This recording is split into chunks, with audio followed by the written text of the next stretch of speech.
Hello বন্ধুরা, BM এক্সপ্লেনের নতুন এপিসোডে সকলকে স্বাগত জানাই। আজকে তোমাদের জন্য নিয়ে এসেছি একটি সামাজিক সিরিজ লজ্জার প্রথম সিজনের ব্যাখ্যা। মুখ্য ভূমিকায় রয়েছে প্রিয়াঙ্কা সরকার এবং অনুজয় চট্টোপাধ্যায়। ডিরেক্ট করেছে অদিতি রায়। এই সিরিজটিতে প্রচণ্ড গালিগালাজ রয়েছে, যেটা বাড়ির সকলের সাথে একসাথে বসে দেখা নাই যেতে পারে। তাই আমি সাজেস্ট করব এই সিরিজটি প্রাপ্তবয়স্করাই যেন দেখুন। তো ইন্ট্রোটাকে আর বর্ণনা করে আজকের ব্যাখ্যা শুরু করছি। এই হচ্ছে জয়া সিনহা, পার্থ সিনহার স্ত্রী। তাদের একটি মেয়ে রয়েছে, নাম শ্রুতি। শ্রুতি যতদিন ছোট ছিল ততদিন জয়া হাউসওয়াইফই ছিল। তারপর মেয়ে একটু বড় হলে সে পার্থর কাছ থেকে পারমিশন নিয়ে একটা এনজিওতে ছোট একটা চাকরি নিয়েছে। যদিও পার্থ সবাইকে এটাই বলে যে পার্থই নাকি জয়াকে এই চাকরি করার জন্য ইনসিস্ট করেছিল। যাই হোক, রিসেন্টলি পার্থ একটা নতুন ফ্ল্যাট নেয় এবং সেখানে শিফট করে। পার্থর আবার একটি ব্যাড হ্যাবিট রয়েছে।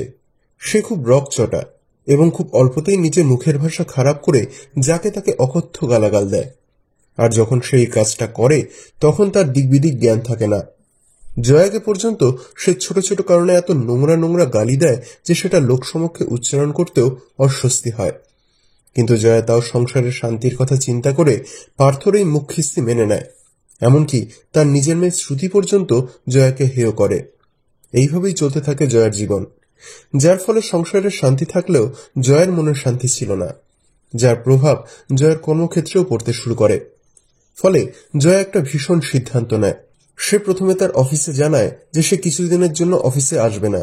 তারপর পার্থকে জানায় যে সে কিছুদিন পার্থর থেকে আলাদা থাকতে চায়। জয়ার এরকম ডিসিশনে পার্থ প্রমাদ গোনে। সে এসে সম্পূর্ণ বিষয়টা তার মাকে জানায়। খালি এই কথাটা বলে না যে সে জয়াকে কারণে অকারণে নোংরা গালাগালি করে। ফলে জয়ার শাশুড়ি জয়ার দাদা বৌদিকে তাদের বাড়িতে ডেকে পাঠায়। জয়ার দাদা বৌদি সেখানে এলে পার্থ জানায় যে জয়ার এরকম বিহেভিয়ার দেখে তাদের মনে হচ্ছে জয়ার কোনো মানসিক সমস্যা হয়েছে, তাই তারা যেন জয়াকে রাজি করায় ডাক্তার দেখানোর জন্য। তখন জয়ার দাদা জয়াকে আলাদাভাবে জিজ্ঞাসা করে যে কি হয়েছে তার। জয়া তার দাদার প্রশ্নের কি উত্তর দেবে বুঝে উঠতে পারে না। আসলে সে চায় না যে তার দাদা জানুক তার বোনের সাথে তার স্বামী কি ব্যবহার করে। ফলে সে বাধ্য হয় দাদার কথা মেনে নিতে এবং সাইকিয়াট্রিস্টের সাথে দেখা করতে রাজি হয়। অন্যদিকে পার্থ প্ল্যান করে যে সে ডিরেক্ট পাগলাগারদের দর্শন করাবে জয়াকে, যাতে জয়ার মাথা থেকে তাকে ছেড়ে দেওয়ার ভাবনা চিরকালের মতন দূর হয়ে যায়। এরপর বিকেলবেলায় পার্থ জয়ার দাদা মিলে আসে একজন সাইকিয়াট্রিস্টের সাথে দেখা করতে। সেখানে থাকা অন্যান্য পাগলদের দেখে জয়া আরো ভীত সন্ত্রস্ত হয়ে পড়ে। ফলে সে সেখান থেকে পালিয়ে যাওয়ার চেষ্টা করে। জয়ার দাদা আর পার্থ দৌড়ে জয়াকে কোনো ক্রমে আটকায়। পার্থ তখন জয়াকে ধমকে বলে যে সে যদি তার পাগলামি বন্ধ না করে তাহলে তাকে এরকম পাগলাগারদে এনে রেখে দেবে সে। পার্থর কথা শুনে জয়ার মনে আরো ভয় ঢুকে যায়। ফলে সে বাড়িতে ফিরে আরো মানসিকভাবে বিধ্বস্ত হয়ে পড়ে এবং একসময় ভুল করে নিজের মেয়ের দিকে একটা ল্যাম্প ছুঁড়ে মেরে দেয়। কিন্তু তারপরেই সে রিয়েলাইজ করে যে সে কত বড় ভুল করেছে। এদিকে ততক্ষণে পার্থ সেই ঘরে চলে আসে এবং সমস্ত বিষয়টা দেখে সে জয়াকে তার টাই দিয়ে হাত বেঁধে সেই ঘর বাইরে থেকে লক করে মেয়েকে নিয়ে ডাক্তারখানায় আসে। সঙ্গে আসে জয়ার দাদা আর বৌদি। এরপরে শ্রুতির ট্রিটমেন্ট হওয়ার পর পার্থ জয়ার দাদাকে বলে যে সে জয়ার সাথে আর থাকতে চাইছে না। তারা যেন আগামী দিনই জয়াকে নিয়ে চলে যায় এবং সেখানে নিয়ে গিয়ে তার ট্রিটমেন্ট করায়। সব শুনে জয়ার দাদা বৌদি মহা ফাঁপড়ে পড়ে যায়। কিন্তু উপায়ও আর কিছু থাকে না দেখে জয়াকে তারা সেখান থেকে নিয়ে চলে আসে।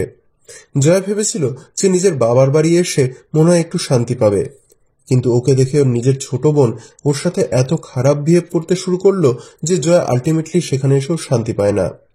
পরের দিন জয়া অফিসে গিয়ে তার একজন কলিগ নাম মৌ তাকে সমস্ত বিষয়টা জানায় এবং বলে যে সে কি সত্যিই পাগল হয়ে যাচ্ছে।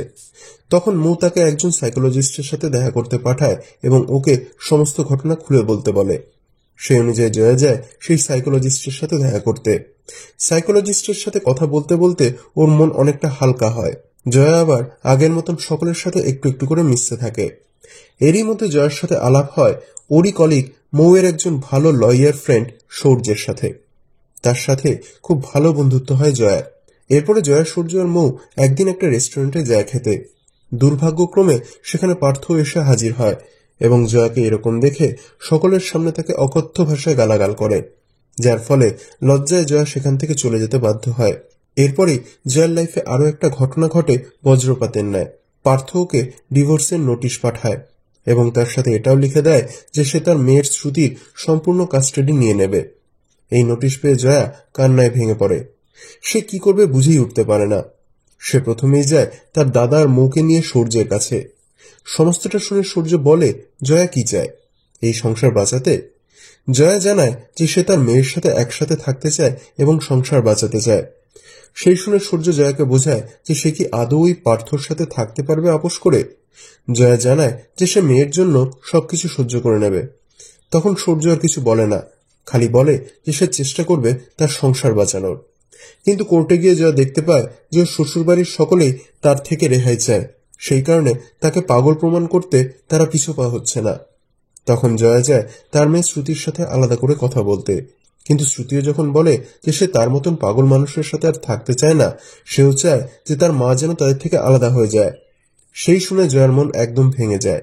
এরপর সন্ধ্যাবেলায় সূর্য জয়াকে বোঝায় যে এত বছর ধরে যে কারণে সে পার্থর সমস্ত অ্যাবিউজ সহ্য করে তার মানসিক শান্তি বিঘ্নিত করল, তা কিসের জন্য। তার মেয়েই তখন তাকে দুচ্ছাই করে দিচ্ছে। তাহলে এখনো কি সে ওই পরিবারেই ফিরে যেতে চাইবে? তাহলে কি সে আর ভবিষ্যতে কোনোদিনও শান্তি মনে বাঁচতে পারবে? সূর্যের কথা শুনে জয়া বুঝতে পারে যে সত্যিই তো তার স্বামীর করা ওরকম ভার্বাল অ্যাবিউজের কারণে, তার মানসিক শান্তি বিঘ্নিত হওয়ার কারণে তার নিজের মেয়ে পর্যন্ত তাকে পাগল ভেবে তার সাথে থাকতে চাইছে না। সব দিক থেকে তো তারই ক্ষতি হচ্ছে, এবং তার জন্য মেন দায়ী পার্থর ওরকম হেয় করে তাকে নোংরা ভাষায় অকথ্য গালাগাল দেওয়া।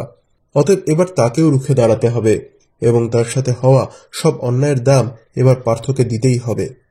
তাই সেও উল্টে পার্থর ওপর অভিযোগ আনে বৈবাহিক সম্পর্কে মানসিক নির্যাতনের। এবারে কি হবে? জয়া কি পারবে তার অপমানের শোধ নিতে? জানতে হলে অপেক্ষা করতে হবে লজ্জা 2য় সিজনের, যেটা কবে বেরোবে তার কোনো ঠিক নেই।